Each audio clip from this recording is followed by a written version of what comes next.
Bon les amis, on se retrouve aujourd'hui pour une nouvelle vidéo. Normalement ça devrait être la vidéo, la dernière avant l'annonce concernant Memphis Depay. Il a d'ailleurs parlé en conférence de presse hier. On lui a posé la question encore une fois, une énième fois concernant le Barça. Il a expliqué que normalement ça devrait se faire. Il n'y aura pas de changement de situation, donc c'est quasiment acté pour Memphis.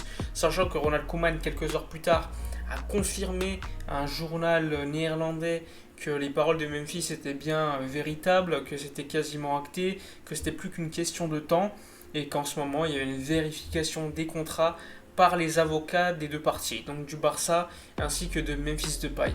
Donc Memphis sera bien la prochaine recrue du Barça, sachant qu'on a appris via Fabrizio Romano que le Paris Saint-Germain avait quand même sondé Memphis, mais que la priorité de Memphis avait été toujours le FC Barcelone, malgré une offre à la baisse par rapport à d'autres prétendants comme l'Inter, comme la Juve, encore l'Atlético Madrid, qui eux offraient beaucoup plus d'argent au niveau du salaire à Memphis Depay. Donc c'est quand même une excellente nouvelle de signer Memphis, mais bon, on attend l'officialisation, mais ça devrait se faire.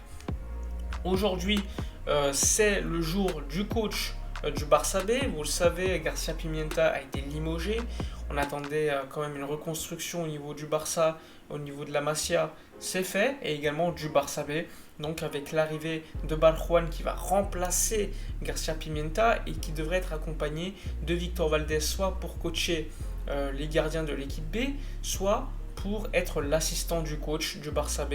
Donc encore une fois, Valdés, qui depuis déjà quelques mois, on en entend parler, il était revenu, mais c'était mal terminé, surtout avec l'œil vert, il s'était battu avec lui, donc Bartomeu lui avait dit au revoir, il me semble que c'était il y a un an, et il est de retour, normalement ça devrait se faire d'ici quelques jours. Pour en revenir au mercato, Memphis, normalement, moi je pronostique l'annonce vendredi, donc assez rapidement, sachant que vous le savez, compétition oblige, c'est quand même très compliqué d'annoncer des transferts alors que les joueurs sont concentrés sur des compétitions. Mais bon, c'est ce qui va être fait pour Memphis, sachant que Debourg, le coach néerlandais, demandait quand même à ses joueurs que leur futur soit clarifié pour qu'ils soient à 100% concentrés sur leur compétition. Donc ça va être fait enfin pour Memphis Depay. Concernant Aymeric Laporte, alors Aymeric Laporte, ce qu'il faut savoir, c'est que oui, le Barça est en contact constant avec Manchester City. Vous le savez, Laporta est très proche des dirigeants de City, que ce soit Tchiki, que ce soit encore Soriano. C'est des gens qu'il connaît très bien, qu'il a côtoyé, qu'il a même amené au FC Barcelone. Alors Laporte, lui, à la base, il a signé à City pour être protagoniste. Sauf qu'il remarque quand même depuis quelques mois que Ruben Dias ainsi que Stones sont devenus quand même les défenseurs centraux titulaires. Sachant qu'en plus de cela, tu as Ake, aussi potentiellement Ramos qui a annoncé son départ du Real. Il est annoncé dans différents clubs et Manchester City pourrait être une piste. Donc Laporte, il voit quand même globalement, lui qui veut être titulaire, que la place à City est quand même très difficile. Alors, ce qu'il faut savoir, c'est que City attend beaucoup d'argent pour Laporte. Mais le Barça, lui, considère qu'un échange avec Clément Lenglet, ça pourrait être quand même quelque chose d'idéal. Sachant qu'à City, il y a quand même des gens qui trouvent que Lenglet pourrait être une recrue très intéressante. Sachant que le Barça, dans ce cas-là, ajouterait quand même un petit peu d'argent pour Aymeric Laporte. Aymeric Laporte, il y a eu un journaliste de Mundo Deportivo qui a sorti un article en disant que l'entourage d'Aymeric Laporte confirmait qu'il voulait partir de City. Aymeric Laporte a démenti publiquement en disant que l'entourage n'avait jamais parlé avec ce journaliste et qu'il ne leur parlera tout simplement jamais.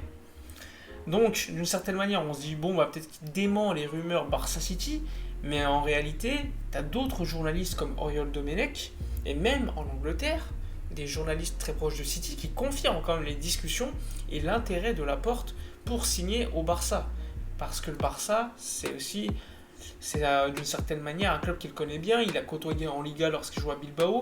C'est également un joueur qui est aujourd'hui nationalisé espagnol. Donc ça l'intéresse également d'avoir quand même une certaine présence dans le championnat d'Espagne pour avoir une meilleure image au niveau du public espagnol puisqu'il est international. Donc ça, c'est bon. Aymeric Laporte, ça va être très compliqué néanmoins, mais c'est pas impossible. Le Barça l'a dit, Laporta en a parlé lors d'une conférence de presse après un documentaire diffusé par TV13 sur Messi. Il a dit qu'il était déjà confiant pour Messi, qu'il ne s'imaginait pas que Messi dirait non à son offre, qu'il était optimiste et pourquoi pas l'annoncer le jour de l'anniversaire de Messi. Mais pour en revenir à Laporte, il a dit cet été, il y aura des échanges. On va vendre ou essayer de vendre les joueurs qui ne nous intéressent pas et apporter encore pas mal de joueurs. Et quand il a dit ça, il a précisé que ça ne sera pas des opérations classiques, donc des ventes, des achats, mais également des échanges en prenant des joueurs très intéressants, utiles pour le Barça. Donc en disant cela, pour moi, il sous-entend qu'il y aura quand même des deals avec City. Je vois pas avec quel autre club il pourrait y avoir des deals.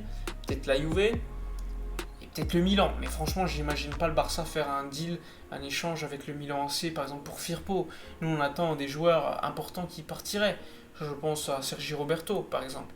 Sachant qu'en plus de ça, City est très intéressé par Sergi Roberto. Ne me demandez pas pourquoi, je sais pas du tout, mais bref, posons pas de questions. Sachant que Radio Catalunya a quand même dit hier que Sergi Roberto n'était pas désintéressé pour partir du Barça. Il a dit qu'il n'était pas pressé, mais que pourquoi pas partir. Donc ça, c'est quand même positif pour le Barça. On avait un petit peu peur que le mec soit quand même dans l'expectative et refuse de partir. Mais selon Radio Catalunya, il serait quand même ouvert à un départ. Et franchement, vu le salaire qu'il touche, vu le niveau de jeu qu'il a, qui est quand même très très moyen pour être gentil, pour moi, s'en débarrasser et faire en plus de ça faire venir d'autres joueurs, ce serait quand même très intéressant. Il y a d'autres joueurs qui intéressent le Barça, Riyad Mahrez, mais ça, Mahrez et Sterling, c'est des ailiers, et c'est dans le cas où Ousmane Dembélé refuserait de prolonger, pardon. Dans ce cas-là, le Barça pourrait le mettre dans la balance, puisque si Dembélé refuse de prolonger, il sera tout simplement vendu. Et on sait que contexte Covid, c'est très compliqué, sachant que Dembélé est connu pour les blessures.